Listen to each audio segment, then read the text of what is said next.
Hello, সালামু আলাইকুম। সবাইকে ওয়েলকাম করছি আমার একটা নিউ ব্লগে। এই ভিডিওতে আমি শেয়ার করব বন্ধের দিনে একজন মা হিসেবে আমার দুপুরটা ঠিক কিভাবে কাটে।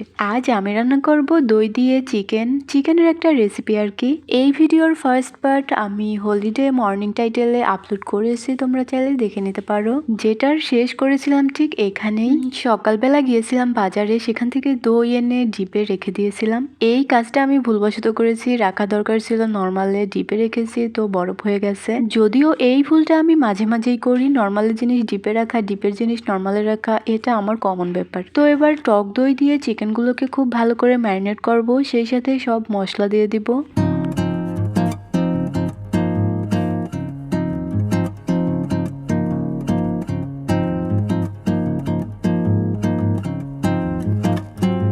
এদিকে আমি পোলাও বসিয়ে দিয়েছিলাম, ওটাও হয়ে গেছে। এবার মাংস বসানোর আগে একটু বেরেস্তা করে নিচ্ছি পোলাওয়ের উপর দিয়ে ছড়িয়ে দেওয়ার জন্য।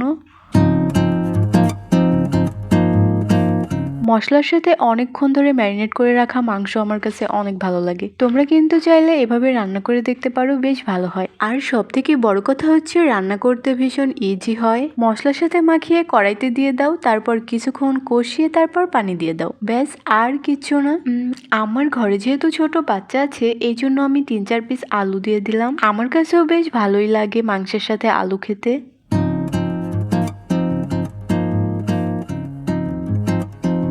সকালবেলা গিয়েছিলাম সুপার শপে, ওইখান থেকে এনেছিলাম এই বিস্কিট প্যাকেট। এটা আমার মেয়ের ভীষণ পছন্দ হয়েছে আর বলে দিয়েছে এরপর থেকে যেন আমি এটাই আনি।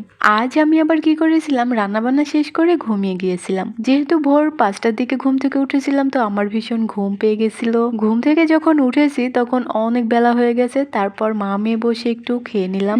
সত্যি বলতে এই দই চিকেনটা খেতে যে কি ভালো হয়েছে, তার সাথে আলুটা গলে একদম মোমের মতো নরম হয়ে গিয়েছে। আমি তো ভীষণ মজা করে খাচ্ছিলাম।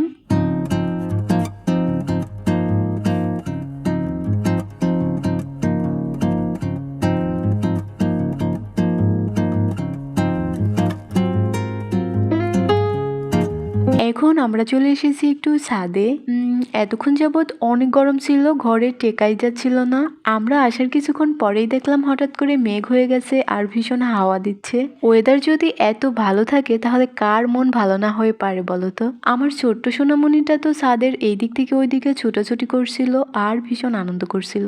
আচ্ছা, তোমরা ভালো থেকো, আবার দেখা হবে। আমার ভিডিওটা ভালো লেগে থাকলে একটা লাইক করে দিও আর চ্যানেলটা সাবস্ক্রাইব করিও। বাই।